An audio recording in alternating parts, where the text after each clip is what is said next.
Bienvenidos a Historias de Camila, donde cada historia encierra una poderosa lección. Cada episodio ofrece una narración envolvente, momentos impactantes y enseñanzas que permanecerán contigo.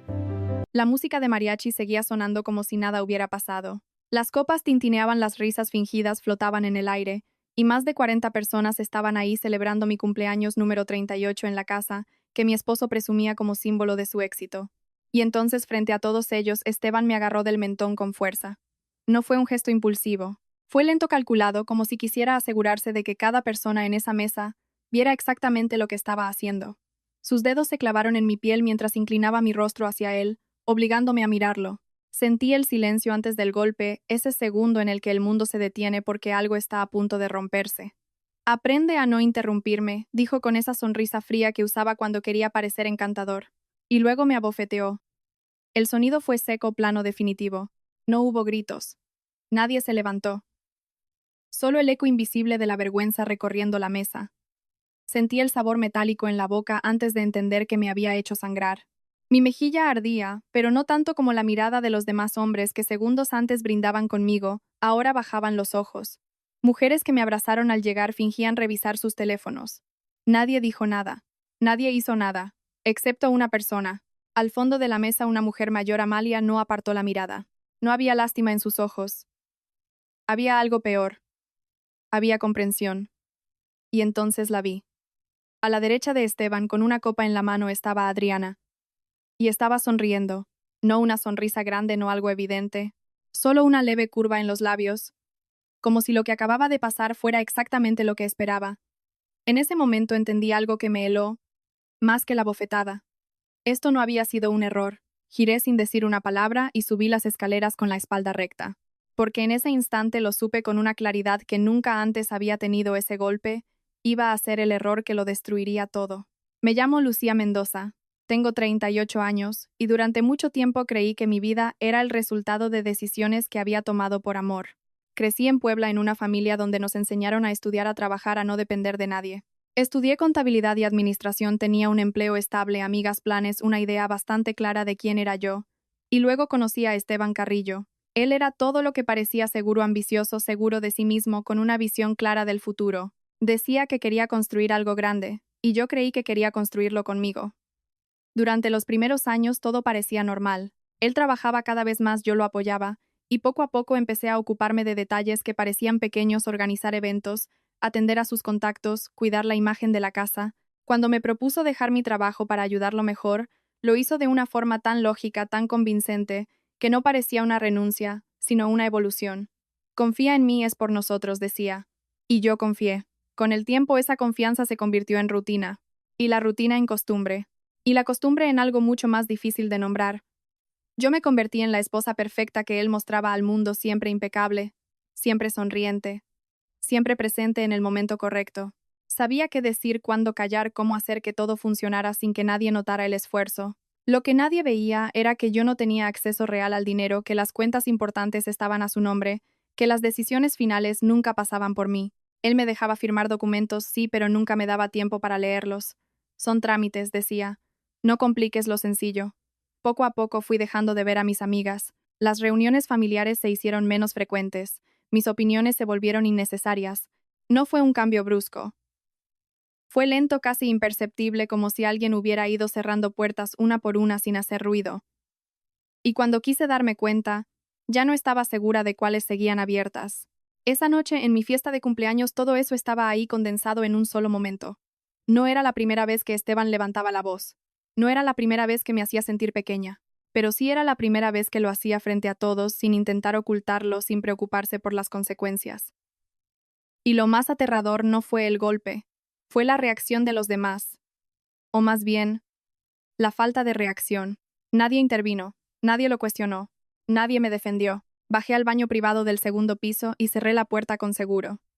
Me apoyé en el lavabo y me miré en el espejo. La marca en mi mejilla ya empezaba a tomar forma, un rojo oscuro que contrastaba con el maquillaje que todavía intentaba sostener la imagen de la mujer que había sido hacía apenas unos minutos. Abrí el grifo, dejé correr el agua fría y tomé un poco con las manos para limpiar la sangre de mi labio.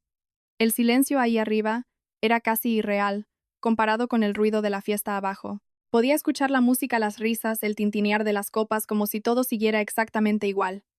Y en ese momento entendí algo que me atravesó con más fuerza que el golpe. Durante años había creído que sobrevivir era suficiente, que mientras no todo se derrumbara, mientras la casa siguiera en pie, mientras la imagen se mantuviera intacta, yo estaba bien.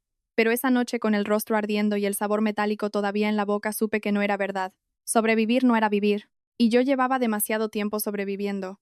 No lloré, no grité, no bajé a enfrentarlo. Me quedé ahí mirándome, tratando de reconocer a la mujer que tenía enfrente. Y por primera vez en mucho tiempo no vi a alguien débil. Vi a alguien cansada de no entender lo que estaba pasando realmente. Fue entonces cuando lo escuché, un sonido leve repetitivo que venía de la habitación contigua, el estudio de Esteban, su teléfono, vibrando. Nunca lo había tocado, nunca me había atrevido a cruzar esa línea. Había reglas en esa casa, reglas que nadie decía en voz alta, pero que yo había aprendido a respetar. No revisar sus cosas, no hacer preguntas incómodas, no dudar de lo que él decía. Me quedé quieta unos segundos escuchando ese sonido atravesar la pared. Podía ignorarlo. Podía quedarme ahí, terminar de arreglarme y bajar como si nada hubiera pasado. Podía seguir siendo la mujer que él esperaba que fuera, pero esa noche algo dentro de mí ya no tenía miedo. Me sequé las manos lentamente, apagué el grifo y salí del baño. El pasillo estaba vacío. La puerta del estudio estaba entreabierta y una luz tenue iluminaba el interior. El teléfono seguía vibrando sobre el escritorio. Di un paso, luego otro. Cada movimiento se sentía más pesado de lo que debería, como si mi propio cuerpo estuviera tratando de detenerme. Me quedé en el marco de la puerta un instante mirando ese objeto pequeño que sin saberlo estaba a punto de cambiarlo todo. Ese era el momento en que todavía podía dar media vuelta. Pero no lo hice. Entré y tomé el teléfono. Tomé el teléfono y por un segundo pensé que me iba a temblar la mano, pero no fue así. Lo sostuve con una calma, que no reconocí como mía, como si mi cuerpo hubiera decidido actuar antes de que mi mente pudiera detenerlo. La pantalla se iluminó, y lo primero que vi fue una notificación. Un nombre simple, casi invisible. Solo una letra, nada más. Pero el mensaje debajo no tenía nada de simple. Todavía no firma todo, dijiste que después del cumpleaños ya estaría resuelto. Sentí algo frío recorrerme la espalda. No era celos, no era tristeza, era otra cosa, algo más preciso, más peligroso. Deslicé el dedo lentamente y abrí la conversación. Durante años nunca me atrevía a hacerlo. Nunca cuestioné lo que no debía cuestionar. Nunca miré donde no debía mirar. Pero esa noche ya no había reglas. El primer mensaje completo que leí hizo que el aire se volviera más pesado. No podemos seguir esperando. Si ella duda, hay que presionarla. Me quedé inmóvil. No entendía del todo, pero entendía lo suficiente. No hablaban como dos personas que se escondían. No hablaban como amantes. Hablaban como socios. Como si yo fuera un asunto pendiente. Como si yo fuera un problema que resolver. Seguí bajando. Cada mensaje era más claro que el anterior. Las empresas ya están listas. Los pasivos pueden pasar a su nombre sin levantar sospechas. Después del divorcio todo queda limpio. No había emoción en esas palabras. No había culpa. Solo cálculo. Me di cuenta de que estaba leyendo algo que llevaba tiempo en marcha. Algo que no empezó esa noche. Algo que probablemente llevaba años construyéndose delante de mí sin que yo lo viera. Mi respiración cambió. Ya no era regular. Era corta, contenida. Como si cada palabra que leía me quitara un poco más de aire. Llegué a un mensaje que no pude leer de inmediato. Lo miré unos segundos antes de procesarlo. Si intenta hablar, ya tenemos lo del expediente médico. Parpadeé. No entendí al principio. Seguí leyendo. Con eso nadie le va a creer. Una mujer inestable no es un testigo confiable. Sentí que algo dentro de mí se quebraba, pero no como antes. No como cuando me dolía. Esto era distinto. Esto era comprensión. No solo querían dejarme, no solo querían sacarme de su vida. Querían asegurarse de que si yo hablaba nadie me escuchara. Querían convertir mi voz en ruido. Querían borrarme antes de que pudiera defenderme. Apoyé una mano en el escritorio para no perder el equilibrio. La habitación parecía la misma, pero ya no lo era. Todo había cambiado sin moverse de lugar. Seguí leyendo porque ya no podía detenerme. Había cruzado ese punto sin retorno del que ya no se regresa igual. Entonces lo encontré. Un archivo de audio enviado por Esteban. Dudé un segundo, solo uno. Luego presioné reproducir. Su voz llenó el espacio de una forma que nunca antes había notado. No había rabia, no había tensión. Era su tono normal, el mismo con el que hablaba de negocios. Cuando firme ya no tiene valor. Después solo hay que controlar el ruido. El audio terminó. No hubo nada más. Ninguna explicación, ninguna emoción, solo esa frase, controlar el ruido. Me quedé mirando la pantalla como si al hacerlo pudiera cambiar lo que acababa de escuchar, pero no cambió. Nada cambió. Lo entendí sin necesidad de explicarlo en voz alta. El ruido era yo. Yo era lo que había que controlar. Cerré los ojos un segundo, y en ese instante, todo empezó a encajar de una forma que me dio más miedo que cualquier cosa que hubiera sentido antes. Recordé cada documento que firmé sin leer, cada vez que me dijo que confiara, cada vez que me hizo sentir que preguntar era exagerar. Recordé reuniones a las que no fui invitada, decisiones que se tomaron sin mi cuentas que nunca entendí del todo. No era descuido, no era desorden, era diseño. Me estaban construyendo como culpable mucho antes de que yo supiera que había un crimen. No me estaban usando ahora, me estaban preparando desde hace años. Abrí los ojos y miré el teléfono otra vez. Ya no estaba viendo mensajes. Estaba viendo un mapa, un sistema completo donde cada pieza tenía un lugar, y ese lugar en el final de todo era yo. Yo como responsable, yo como la que firmó, yo como la que no pudo explicar nada, yo como la que nadie iba a creer, y él, limpio, libre, intocable. Sentí algo subir desde el pecho, pero no era llanto. Era una especie de claridad que nunca antes había experimentado. Durante años viví dentro de una versión de la realidad que él construyó para mí. Esa noche esa versión se rompió en pedazos frente a mis ojos, y por primera vez lo que quedó no fue confusión, fue verdad. Tomé mi propio teléfono con cuidado como si cada movimiento pudiera cambiar algo. Empecé a hacer fotos, de los mensajes, de los nombres, de los audios. No sabía exactamente qué iba a hacer con eso todavía, pero sabía que no podía dejarlo ahí. Me envié todo a un correo antiguo que había creado hacía años, uno que nadie usaba, uno que ni yo recordaba que tenía hasta ese momento. Era lo único que estaba fuera de su alcance, o al menos eso esperaba. Cada captura era una prueba, cada prueba era una pieza, y cada pieza era algo que él no sabía que yo tenía. Cuando terminé, borré cualquier rastro visible, dejé el teléfono exactamente como lo encontré, y salí del estudio con el mismo cuidado con el que había entrado. Volví al baño, cerré la puerta, me apoyé otra vez en el lavabo, y me miré en el espejo. La marca en mi mejilla seguía ahí más oscura ahora, pero mis ojos no eran los mismos. No había lágrimas. No había miedo. Había algo mucho más peligroso. Entendimiento. Durante años pensé que era una esposa. Luego pensé que era una víctima. En ese momento supe que no era ninguna de las dos cosas. Yo era el error en su plan. Y lo peor para él era que todavía no lo sabía. Escuché su voz desde el pasillo. Lucía, ¿dónde estás? Su tono era normal, como si nada hubiera pasado, como si no me hubiera golpeado, como si no estuviera planeando destruirme. Miré el espejo una última vez antes de abrir la puerta. Él aún pensaba que yo no sabía nada, y eso iba a ser su mayor error. A la mañana siguiente el olor a café recién hecho llenaba la cocina como si nada hubiera pasado la noche anterior. La luz entraba por los ventanales suave, perfecta, iluminando cada detalle de la casa como si fuera una fotografía bien cuidada. Todo estaba en su lugar. Todo, excepto yo.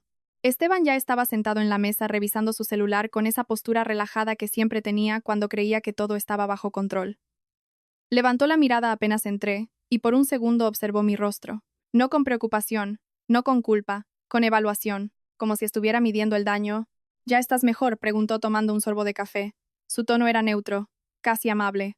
Me detuve un instante antes de responder. Durante años ese era el momento en que yo intentaba explicar, suavizar, evitar el conflicto, pero esa mañana algo había cambiado de forma irreversible.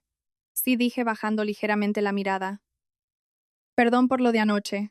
La palabra salió con una naturalidad que incluso a mí me sorprendió. Él asintió satisfecho. No pasa nada. Solo tienes que aprender cuándo hablar, como si fuera una lección, como si fuera algo razonable. Se levantó, caminó hacia mí, y sin pedir permiso colocó una caja pequeña sobre la mesa frente a mí. La abrió con un gesto lento, casi ceremonial. Dentro un collar de diamantes brillaba bajo la luz de la mañana. Para que no te quedes con un mal recuerdo de tu cumpleaños, dijo. Lo miré. Luego miré el collar. Antes, ese tipo de gesto me confundía. Mezclaba la herida con el premio, el daño con la recompensa, y yo intentaba encajar ambas cosas en una misma idea de amor. Pero ahora lo veía con claridad. No era cariño, era control. Era un mecanismo. Tomé el collar con cuidado como si realmente lo apreciara. Gracias, respondí en voz baja. Lo coloqué alrededor de mi cuello dejando que el frío del metal tocara mi piel. Eres una mujer inteligente, Lucía añadió él, acomodando la cadena. Sabes cómo mantener las cosas en orden. Asentí. Claro. Sonreí. Y en ese instante supe que había ganado algo que él no podía ver. Confianza. No la mía hacia él, la suya hacia mí. Durante el resto de la mañana actué exactamente como esperaba. Organicé llamadas heavy de la agenda, confirmé citas. Cada movimiento estaba alineado con la versión de mí que él conocía, sumisa, eficiente, predecible, pero por dentro cada gesto tenía otro propósito. Estaba observando, midiendo, recordando. En un momento, él dejó unos documentos sobre la mesa. Necesito que firmes esto, hoy dijo sin mirarme. Mi cuerpo reaccionó antes que mi mente. Durante años esa frase significaba lo mismo, firmar sin preguntar. Pero esta vez no. Tomé los papeles y los sostuve con calma. ¿De qué son?, pregunté. Él levantó la vista. No esperaba esa pregunta. Trámites de rutina. Puedo revisarlos. Hubo una pausa. Breve, pero suficiente. No es necesario, Lucía. Son cosas administrativas. Lo miré con una expresión suave, casi insegura. Solo quiero entender, para no equivocarme. Esa fue la clave. No confrontarlo, no desafiarlo. Solo parecer útil. Su expresión se relajó. Está bien, dijo finalmente. Pero no te compliques. Confía en mí. Sonreí ligeramente. Siempre lo hago. Bajé la mirada hacia los documentos, pero no los leí en ese momento. No ahí. No frente a él. Los reviso y los firmo en la tarde, añadí. Él asintió satisfecho. Perfecto. Salió de la casa poco después con la misma seguridad de siempre, como si nada hubiera cambiado, como si yo siguiera siendo exactamente la misma persona que había sido el día anterior. Esperé unos minutos antes de moverme. El silencio volvió a llenar la casa, pero ahora no era el mismo silencio de antes. Este no era opresivo. Era útil. Tomé los documentos y subí al estudio. Cerré la puerta, y entonces por primera vez en mucho tiempo me senté a leer. Cada página era más clara que la anterior. No necesitaba ser experta para entender lo básico. Transferencias, responsabilidades, nombres de empresas que reconocía porque estaban a mi nombre, o al menos eso parecía. Sentí una presión en el pecho, pero no era miedo, era confirmación. Ahí estaba, negro sobre blanco. El plan. No todo, no completo, pero suficiente. Firmar esos documentos no era un trámite, era un paso más dentro de algo mucho más grande. Algo que ya había empezado antes de que yo supiera que existía. Dejé los papeles sobre el escritorio y respiré profundo. Luego hice algo que nunca había hecho antes. Tomé fotos. De cada página. De cada firma. De cada detalle. Las envié al mismo correo oculto de la noche anterior. Una copia. Luego otra. Luego una más. No sabía exactamente qué iba a necesitar después, pero sabía que no podía depender de la memoria. Necesitaba pruebas. Necesitaba control. Cuando terminé, guardé los documentos exactamente como estaban. Todo debía parecer igual. Bajé de nuevo al primer piso y me detuve frente al ventanal que daba al jardín. Durante años esa vista me parecía tranquila, segura. Ahora la veía diferente. No porque hubiera cambiado, sino porque yo sí lo había hecho.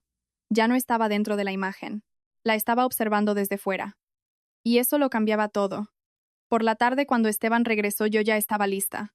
¿Firmaste?, preguntó apenas dejó las llaves. Le entregué los documentos. Sí. No dudé. No vacilé. Él los tomó, los revisó rápidamente sin leer en detalle, y asintió. Sabía que podía confiar en ti. Sonreí. Claro. Y en ese momento entendí algo que me dio una ventaja que él jamás sospecharía. Para él yo seguía siendo predecible, pero ya no lo era. Esa noche, mientras él hablaba por teléfono en la sala, yo estaba en la habitación revisando las copias que había guardado, comparando, uniendo, entendiendo. No era solo un plan financiero, era una estructura, una red, y yo estaba en el centro de ella, no como participante, como sacrificio. Cerré el archivo y me recosté en la cama mirando el techo. Durante años pensé que mi problema era no saber cómo salir, pero ahora entendía que esa no era la pregunta correcta. La verdadera pregunta era otra. ¿Cómo hacer que él no pudiera escapar? Giré la cabeza y miré el collar que todavía llevaba puesto. Brillaba bajo la luz tenue de la habitación. Un regalo. Una distracción. Una marca. Lo toqué con los dedos y sonreí ligeramente. Gracias, susurré sin saber exactamente a quién. Tal vez a él, tal vez a la versión de mí, que finalmente había despertado, porque ese día no había sido el inicio de mi destrucción, había sido el inicio de algo mucho más peligroso, mi plan. A la mañana siguiente me desperté antes de que sonara la alarma con esa sensación extraña de que algo dentro de mí había cambiado de lugar durante la noche. No era miedo, no era ansiedad. Era una especie de calma peligrosa, como si por fin hubiera dejado de reaccionar y empezado a pensar. Me levanté despacio, fui al baño y encendí la luz. El reflejo me devolvió una imagen que todavía llevaba rastros de la noche anterior. Era más oscura, más definida, como si mi piel hubiera decidido no ocultarla. Abrí el cajón, saqué el maquillaje y empecé a cubrirla con movimientos precisos, casi técnicos. No para esconderla de mí, para esconderla de él. Mientras me maquillaba, recordé cada palabra, cada mensaje, cada detalle que había visto en su teléfono. Ya no eran fragmentos sueltos, empezaban a formar un patrón, y ese patrón tenía una lógica que yo podía seguir. Sonreí levemente, no por alegría, sino por reconocimiento. Durante años creí que yo no tenía control. Pero lo tenía, solo que nunca lo había usado. Bajé a la cocina y encontré a Esteban revisando su agenda digital, con el mismo gesto concentrado de siempre. No levantó la mirada de inmediato. Eso también era parte de su forma de dominar el espacio, hacerte esperar su atención. Buenos días, dije con suavidad. Buenos días, respondió sin mirarme. Hoy tenemos reunión con los de Monterrey a las 6. Asegúrate de que todo esté listo. Claro. Me acerqué, tomé una taza, serví café y me senté frente a él como lo hacía siempre. Pero esta vez no estaba ahí para acompañarlo. Estaba ahí para observarlo. Cada gesto, cada pausa, cada palabra. Levantó la vista finalmente y me estudió unos segundos. No por preocupación, por cálculo. Te ves mejor, dijo. Gracias. Sabía que ibas a entender. Asentí ligeramente. Sí, creo que anoche exageré. Esa frase fue suficiente. Lo vi en su expresión. Ese pequeño cambio en los ojos. La relajación en la mandíbula. La certeza de que todo había vuelto a su lugar. Había bajado la guardia. Terminó su café, tomó su saco y se dirigió hacia la puerta. Voy a la oficina. Te mando unos archivos para que los revises antes de la reunión. Perfecto. Salió sin mirar atrás. Esperé unos segundos los suficientes para asegurarme de que no iba a regresar por nada olvidado. Luego saqué mi teléfono y abrí el correo donde había guardado las capturas de la noche anterior. Respiré hondo. No había vuelta atrás. Minutos después, llegaron los archivos. Los abrí en la laptop del estudio, la misma que él usaba. No porque fuera seguro, sino porque necesitaba entender cómo funcionaba todo desde dentro. Cada carpeta estaba organizada de forma impecable. Nombres claros, fechas exactas, nada parecía fuera de lugar. Eso era lo más peligroso.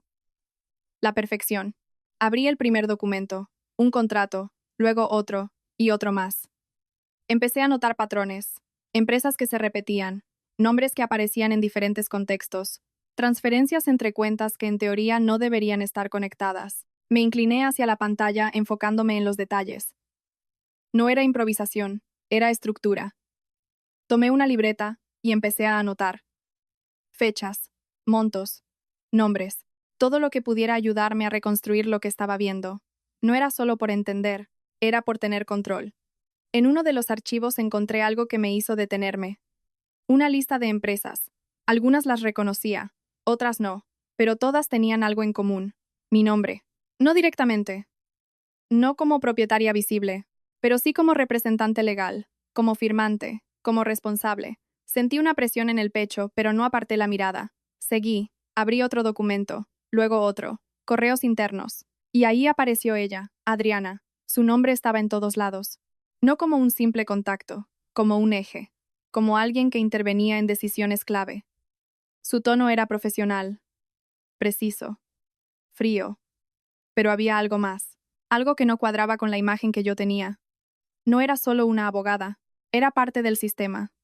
Leí un correo donde corregía una transferencia que Esteban había autorizado. No así. Eso deja rastro. Me detuve. Volví a leerlo. No así. No era sugerencia. Era instrucción.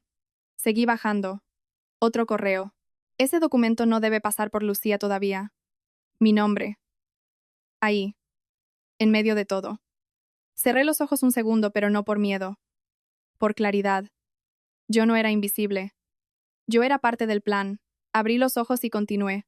Cuanto más leía, más evidente se volvía. Empresas sin empleados, movimientos circulares de dinero, contratos duplicados, Nada de eso era casual. Todo estaba diseñado para parecer normal, pero no lo era. Y lo más inquietante no era lo que veía, era lo que entendía. Por primera vez en años no estaba reaccionando a lo que Esteban hacía, estaba viendo lo que había construido, y eso cambiaba todo. Escuché el sonido de un mensaje entrante, y volví a la realidad. Era él. Todo bien. Miré la pantalla unos segundos antes de responder. Sí, estoy revisando. Perfecto. Cerré el chat. Volví a los archivos. Y seguí. Horas después, cuando la luz empezó a cambiar y la tarde se acercaba, me di cuenta de que llevaba todo el día ahí, sin moverme, sin distraerme. No estaba cansada, estaba enfocada. Guardé copias de todo lo que consideré importante. Archivos, correos, documentos. Los envié al correo oculto, luego a otro, y otro más. Redundancia, seguridad. Necesitaba asegurarme de que nada pudiera desaparecer. Cerré la laptop y me levanté. Caminé hasta el baño y me miré en el espejo. La marca en mi mejilla seguía ahí más tenue ahora pero visible. La toqué con la punta de los dedos. Ya no dolía. O tal vez el dolor ya no era lo importante. Esa marca ya no era solo una herida. Era una señal. Una prueba. Una advertencia. Esa noche durante la cena Esteban habló de la reunión como si todo estuviera perfectamente alineado. Números, inversiones, oportunidades. Yo servía la comida en silencio como siempre. En un momento apoyó su mano sobre la mía. Un gesto suave, familiar. Así me gustas más, dijo. Tranquila. Le sostuve la mirada. Y sonreí. Lo sé. Pero dentro de mí la respuesta era otra. No quería una esposa tranquila. Quería una esposa controlada. Y eso era exactamente lo que él creía tener. Después de la cena, mientras él seguía hablando por teléfono en la sala, regresé al estudio. Había un archivo que no había abierto todavía. Lo busqué. Ahí estaba. Fase final, reestructuración personal. El nombre me hizo detenerme. No era un archivo cualquiera. Era algo distinto. Lo abrí lentamente. Las primeras líneas no hablaban de negocios. No hablaban de empresas. Hablaban de mí. Sentí como el aire se volvía más pesado a mi alrededor. Leí una línea, luego otra, y entonces entendí algo que hizo que todo lo anterior pareciera solo el comienzo. Esto no era solo un plan financiero, era un plan para desaparecerme. Me quedé quieta mirando la pantalla, y en ese momento supe que ya no estaba jugando para entender, estaba jugando para sobrevivir, porque lo que estaba a punto de descubrir iba a cambiar completamente las reglas. Me quedé mirando la pantalla sin pestañear, como si al hacerlo el título fuera a cambiar por otra cosa menos precisa, menos brutal, menos personal. Fase final, reestructuración personal. No decía reestructuración fiscal, no decía reorganización patrimonial, no decía contingencia corporativa, decía personal. Y yo ya sabía perfectamente a quién se refería. Acerqué la silla al escritorio y abrí el archivo con una lentitud que no coincidía con la velocidad a la que me latía el corazón. El documento se desplegó limpio, ordenado, con subtítulos, fechas, observaciones y notas internas escritas con ese lenguaje elegante que usan los cobardes cuando quieren disfrazar la destrucción de protocolo. Lo primero que vi fue un cronograma. 6 semanas. 6. Cada una con objetivos específicos, pasos medidos, responsabilidades asignadas. Semana 1, cierre de exposición operativa. Semana 2, transferencia de riesgo documental. Semana 3, preparación de salida con mínima afectación reputacional. Semana 4, disolución controlada del vínculo conyugal. Semana 5, contención de narrativa. Semana 6, transición completa de activos limpios. Sentí un vacío frío abrirse en mi estómago.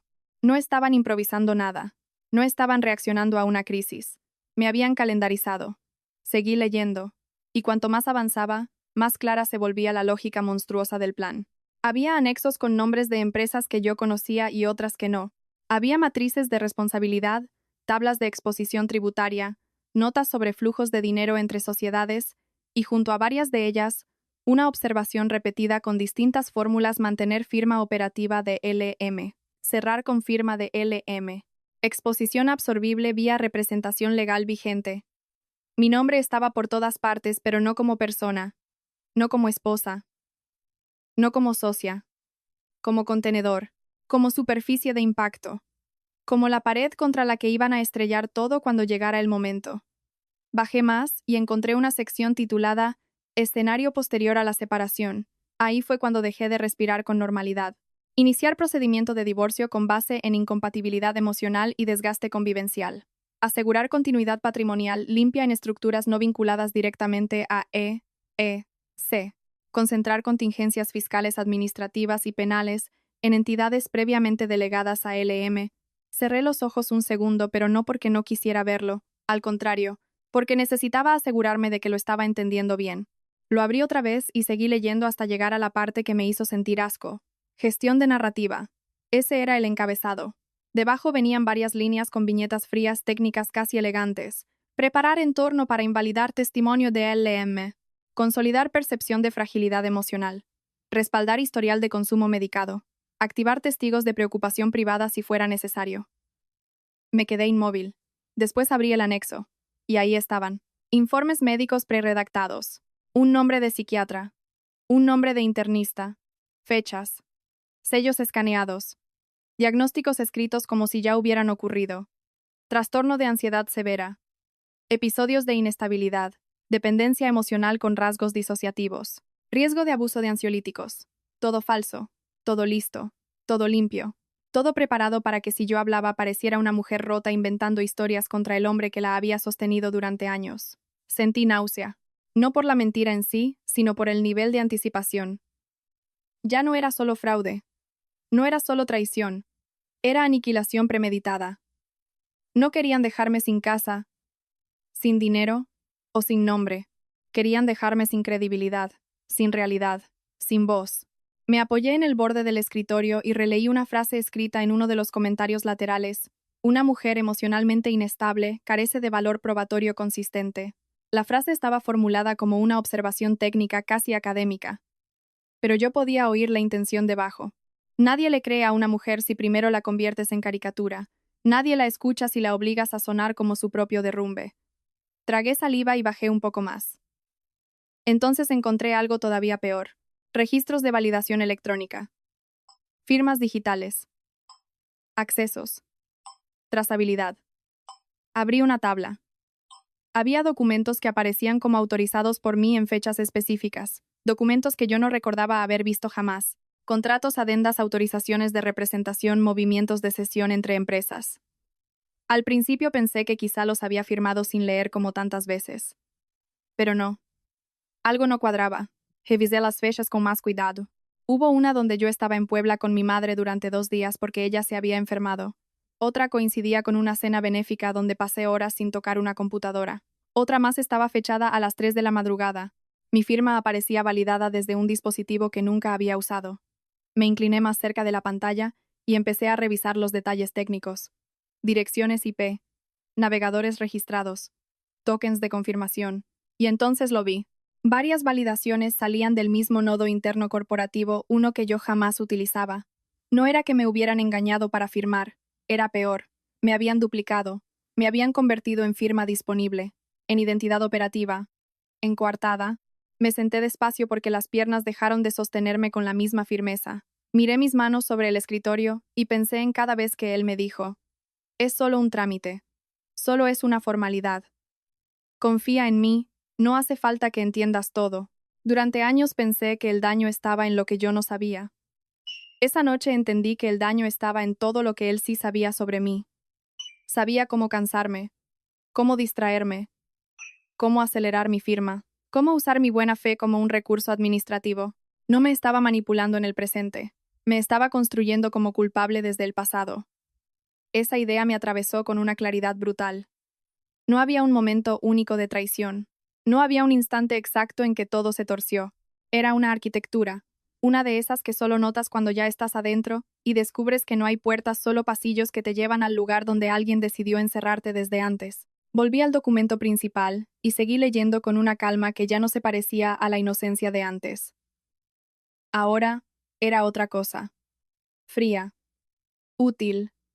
Necesaria. Encontré una sección final titulada Resultado esperado. Debajo había 3 líneas. Salida patrimonial limpia de C. Concentración de contingencias en LM.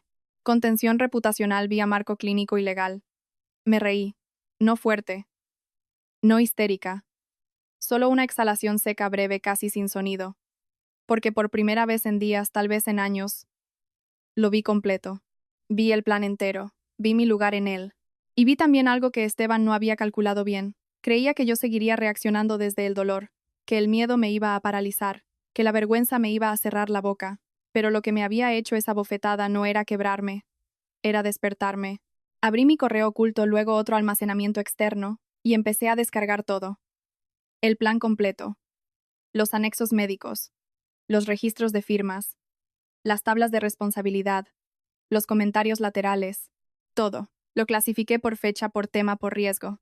Creé carpetas separadas, una para fraude documental, otra para narrativa clínica, otra para exposición fiscal, otra para responsabilidades penales. Mientras lo hacía, sentí que el pánico se iba ordenando dentro de mí, igual que los archivos en la pantalla. Ya no era una masa informe de miedo, era información. Y la información, cuando la entiendes, deja de aplastarte y empieza a servirte. Miré el reloj. El tiempo que quedaba hasta que ejecutaran esa fase no era largo. Semanas. No meses. Semanas. El reloj ya estaba corriendo, y yo había pasado demasiado tiempo pensando que todavía estaba a tiempo de salvar mi matrimonio. Qué ingenua había sido. Ya no había matrimonio que salvar. Nunca lo hubo, no en el sentido en que yo lo había entendido. Había una operación, y yo estaba en la parte final del proceso. Guardé la última copia, cerré el documento principal y me quedé unos segundos mirando mi reflejo borroso en la pantalla negra del portátil. Había algo distinto en mi cara. No dureza exactamente. Más bien nitidez. Como si por fin mi mente y mi instinto hubieran dejado de pelear entre sí. Entonces lo vi. Una carpeta dentro de otra casi escondida con un nombre discreto que no llamaba la atención si uno no estaba buscando más. Aprobación externa. Dudé apenas un segundo.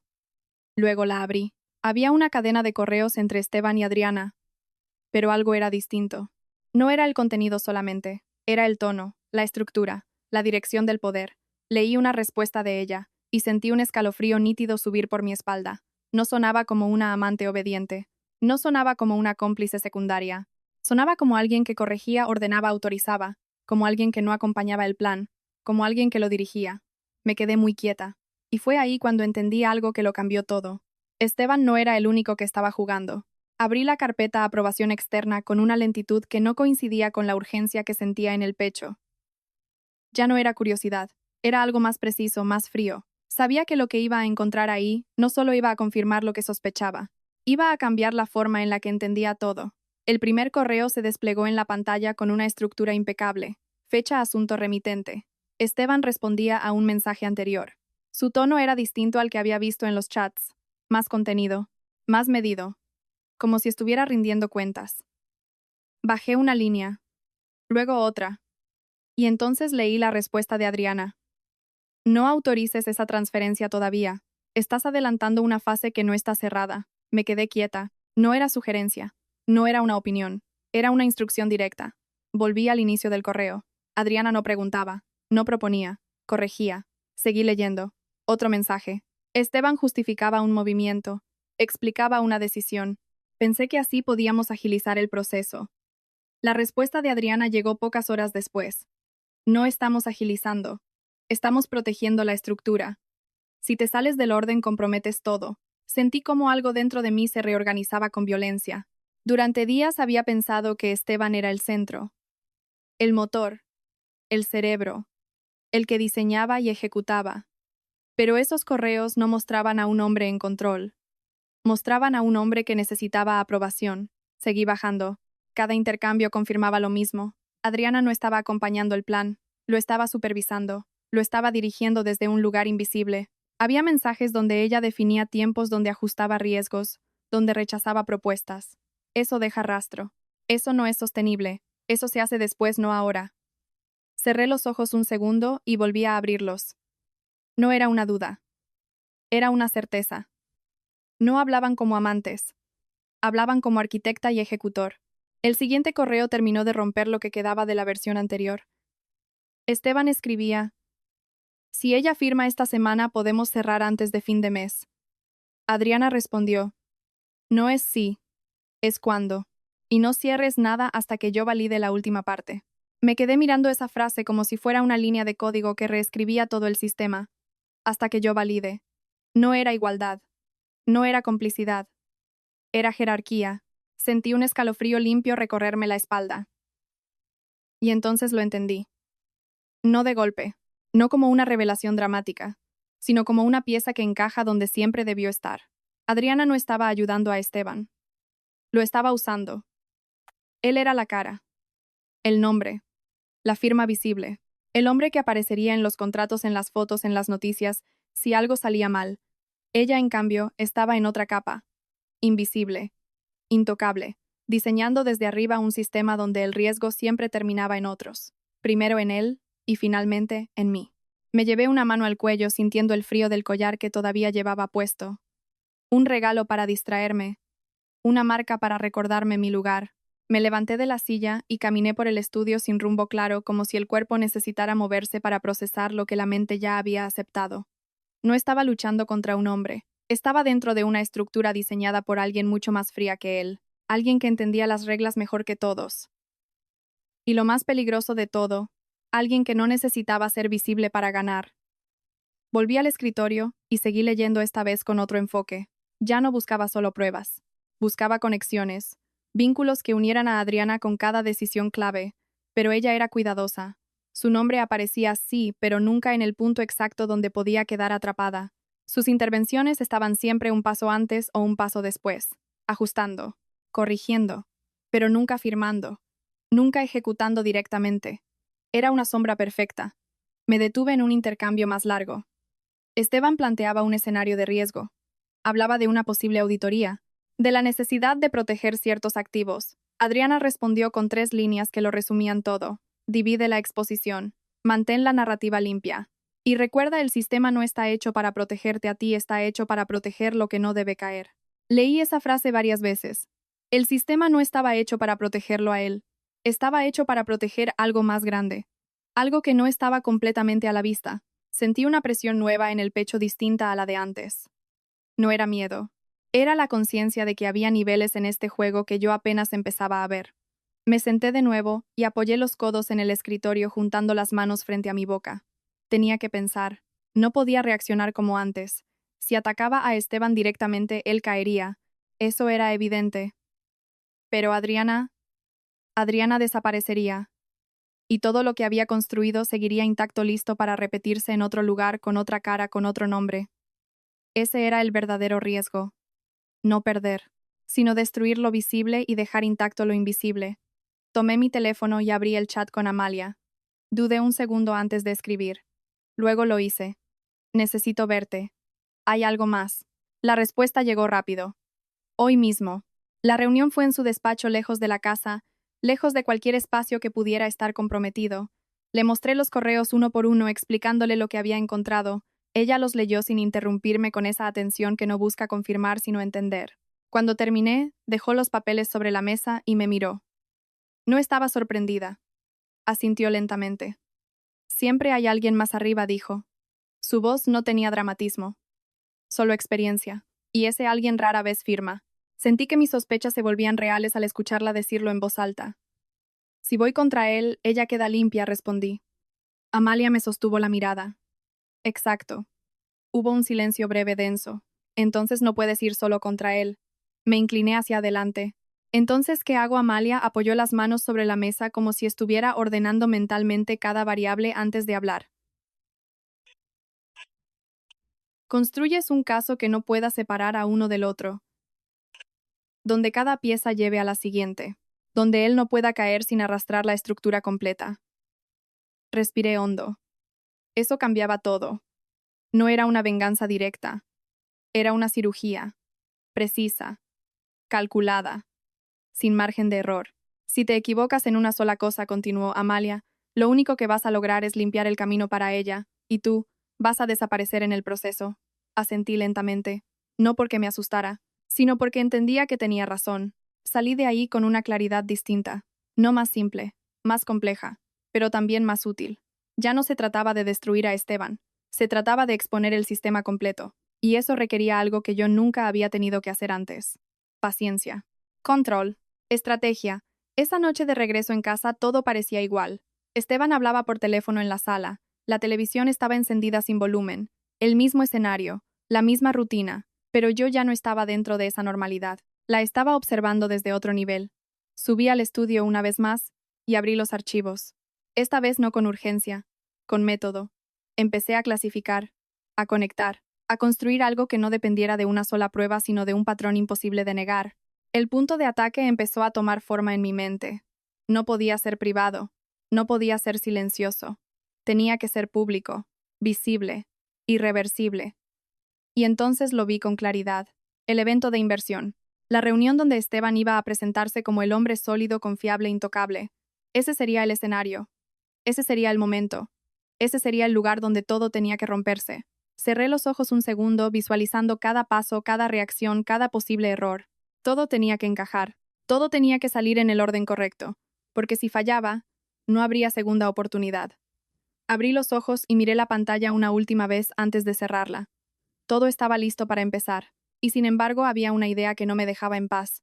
Una pregunta que se repetía con una insistencia silenciosa. Si Adriana era tan inteligente, si había diseñado todo esto con ese nivel de precisión, ¿por qué no había hecho nada para detenerme? Me quedé inmóvil con esa pregunta suspendida en el aire. Y entonces sentí algo que no había sentido hasta ese momento. Un tipo de miedo distinto, más frío, más profundo. Porque la respuesta empezó a tomar forma antes de que pudiera evitarlo. Tal vez, ella ya sabía. El salón estaba lleno de luz y de mentiras cuidadosamente vestidas. Llegué unos minutos antes de que comenzara la presentación principal, atravesando el lobby del hotel con una calma que no era natural, pero que había aprendido a sostener como si siempre me hubiera pertenecido. El vestido blanco caía limpio sin esfuerzo, como una declaración silenciosa de control. Los tacones marcaban un ritmo constante sobre el suelo pulido, y por un instante, pensé en lo lejos que estaba la mujer que corría por esa misma casa, intentando no equivocarse. Esa ya no era yo. Cuando entré al salón principal, todos estaban en su lugar. Inversionistas, socios, rostros conocidos del círculo de Esteban, algunos periodistas locales, todos alineados en esa coreografía perfecta, donde cada quien sabe exactamente qué papel debe interpretar. Él estaba al frente revisando algo con su asistente con ese gesto de seguridad que siempre había sido su mejor máscara. Levantó la vista cuando me vio, y sonrió con esa mezcla de orgullo y posesión que tantas veces había confundido con cariño. Sabía que ibas a venir, dijo cuando me acerqué. Claro, respondí con suavidad. Es importante, asintió satisfecho. No había sospecha en sus ojos, no había duda. Para él yo había vuelto a ser la misma, la esposa que entiende, la mujer que no interrumpe, la que no pregunta. Me coloqué a un lado observando el movimiento del salón mientras los últimos invitados tomaban asiento. En una de las mesas laterales vi a Adriana. Estaba impecable como siempre con un traje oscuro que no buscaba llamar la atención pero que tampoco se escondía. Su postura era relajada, sus manos firmes sobre la copa, su mirada fija en el escenario. No me miró, no una sola vez, como si yo no existiera, como si nunca hubiera existido. Eso me inquietó más que cualquier otra cosa. La presentación comenzó unos minutos después. Esteban subió al escenario con la seguridad de alguien que cree que el mundo le pertenece. Tomó el micrófono. Agradeció la presencia de todos. Habló de crecimiento, de oportunidades, de confianza. Usó palabras grandes, palabras que suenan bien cuando nadie se detiene a mirar lo que hay detrás. Habló de familia, de valores, de la importancia de construir algo sólido. Sentí una leve presión en el pecho al escuchar esa palabra. Familia. Todos lo escuchaban con atención. Algunos asentían, otros tomaban notas. Era exactamente el tipo de escena que él sabía dominar, el tipo de escenario donde siempre había ganado. Hasta ese momento.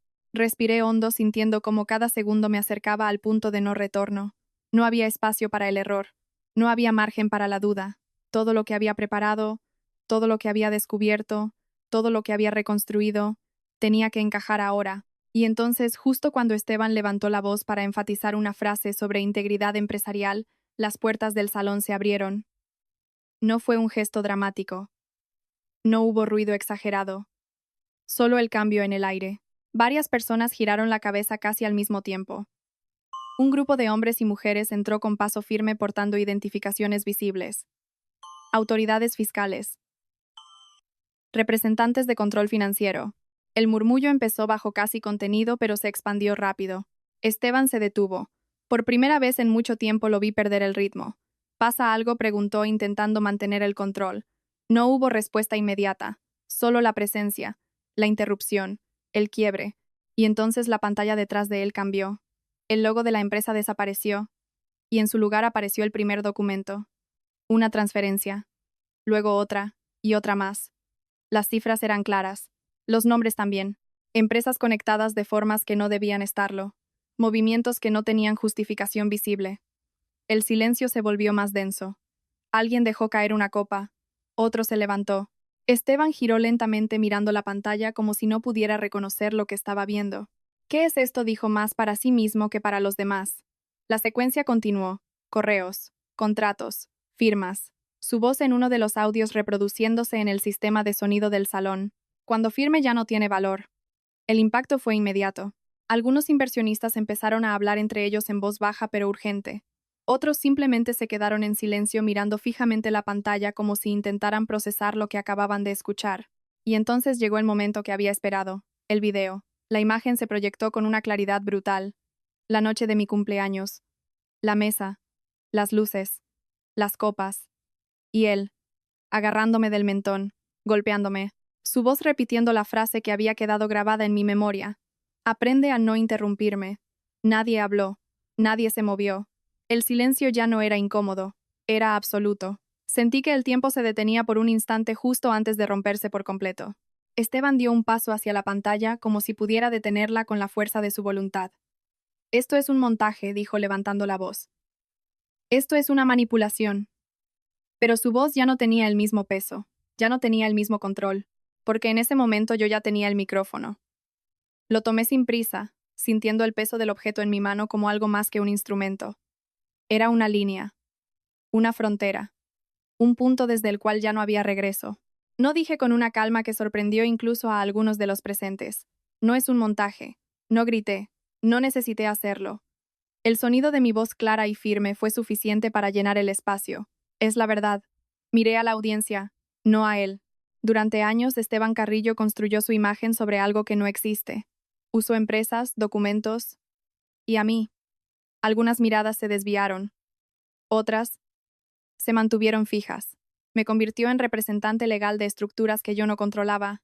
Firmé documentos que no entendía porque confié. Y mientras yo confiaba a él y su equipo, diseñaban cómo transferir todo el riesgo hacia mí. Sentí el peso de cada palabra, pero no me detuve. No estoy aquí para destruir a un hombre inocente. Pausa. Estoy aquí para devolver la verdad a su lugar. Saqué el anillo de mi dedo. Lo sostuve un segundo, y lo dejé sobre la mesa frente a mí. El sonido fue mínimo, pero suficiente. El día de mi cumpleaños continué. Pensaste que ese golpe me iba a callar. Miré hacia él por primera vez, pero fue el momento en que desperté. El silencio se mantuvo. No había aplausos. No había reacciones exageradas. Solo comprensión. La verdadera. Las autoridades avanzaron entonces acercándose al escenario con la formalidad de quien no necesita levantar la voz para ser escuchado. Esteban intentó decir algo más, pero ya no importaba. Su imagen, su control, su historia, todo había empezado a desmoronarse.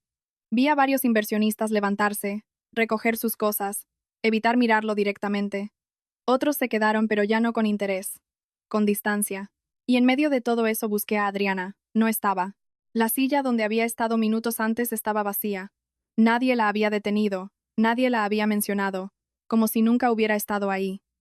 Sentí un escalofrío breve, pero no me moví, porque entendí algo en ese instante. El hombre que creí que estaba destruyendo, ya estaba cayendo.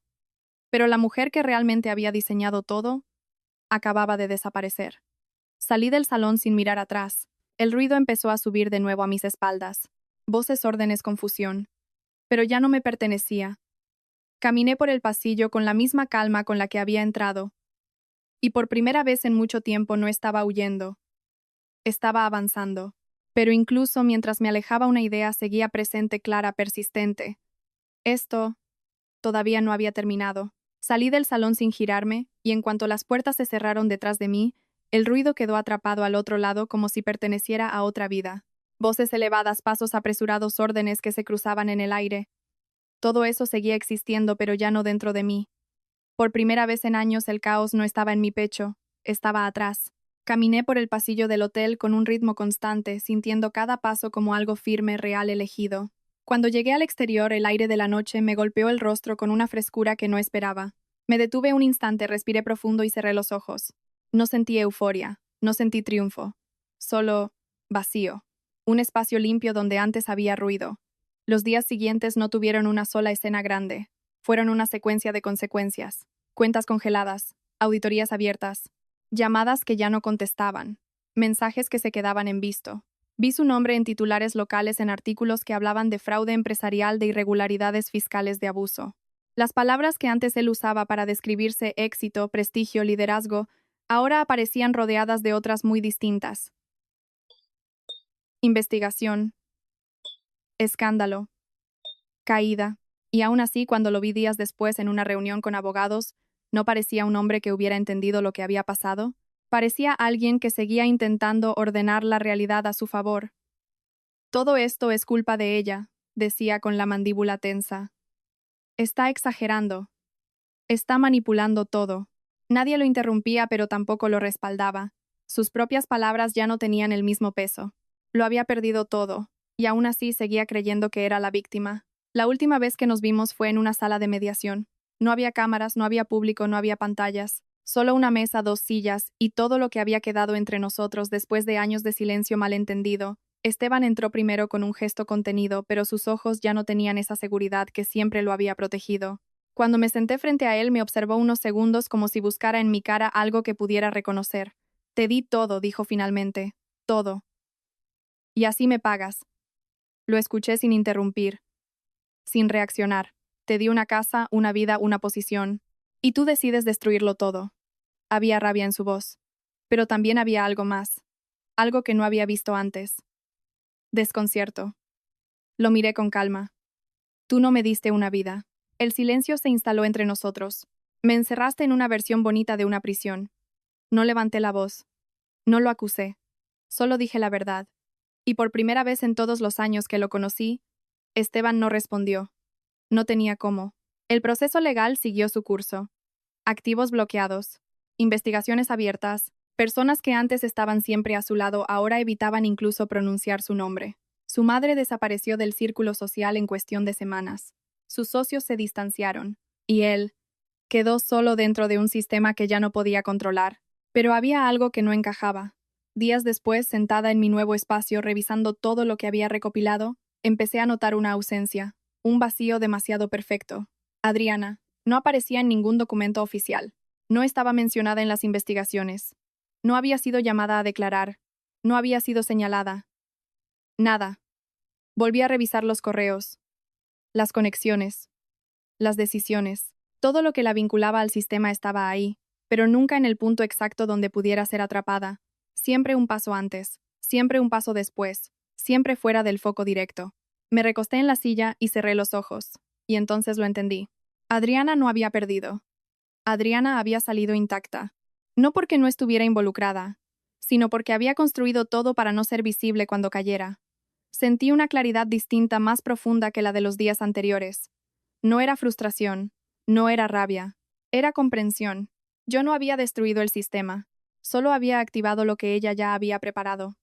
Y en ese momento, por primera vez, no sentí la necesidad de seguir persiguiendo esa respuesta, porque entendí algo que me liberó más que cualquier victoria. Algunas guerras no se ganan destruyendo al enemigo, se ganan dejando de ser parte del juego. Tomé una decisión ese mismo día. No iba a buscar a Adriana, no iba a entrar en otra estructura, no iba a cambiar una jaula por otra más compleja. Ya había salido. Y eso era suficiente. 6 meses después mi vida no se parecía en nada a lo que había sido. Vivo en Tlaquepaque, en una casa pequeña con un jardín lleno de bugambilias que florecen sin pedir permiso. Las mañanas entran por las ventanas con una luz que no conocía, una luz que no depende de nadie más. Hay silencio, pero no es el silencio incómodo de antes. Es un silencio limpio donde puedo pensar sin medir cada palabra. Abrí un pequeño despacho de asesoría financiera. No es grande, no es impresionante, pero es mío. Trabajo con mujeres que como yo alguna vez creyeron que no necesitaban entender lo que firmaban. Les explico documentos. Les enseño a leer entre líneas, a hacer preguntas, a no entregar su voz a cambio de estabilidad, porque eso fue lo que aprendí, que la estabilidad sin control no es estabilidad, es dependencia. Y la dependencia siempre tiene un precio. El último recuerdo que quiero conservar no es el día en que todo se rompió. Es este. Mi cumpleaños un año después. Compré un pastel pequeño de 3 leches, lo puse sobre la mesa de la cocina y encendí una sola vela. No había invitados, no había música, no había expectativas. Abrí la ventana. La luz entró. El aire también. Y por primera vez en mucho tiempo no había ruido en mi cabeza. No había miedo. No había nadie diciéndome quién debía ser. Apagué la vela y sonreí, porque entendí algo simple. No necesitaba sobrevivir, solo necesitaba vivir. Si alguna vez alguien te hizo creer que no podías vivir sin él, que sin esa relación no eras nada, quiero que te quedes con esto. Eso no es amor, es control. Y si esta historia te recordó algo, o a alguien, escríbelo en los comentarios. Te leo. Y si quieres escuchar más historias como esta, suscríbete. Aquí no contamos cuentos de hadas, contamos lo que pasa cuando alguien decide dejar de tener miedo. Gracias por escuchar esta historia. Si te gusta este tipo de relatos, no olvides seguir el canal y acompañarnos en las próximas historias.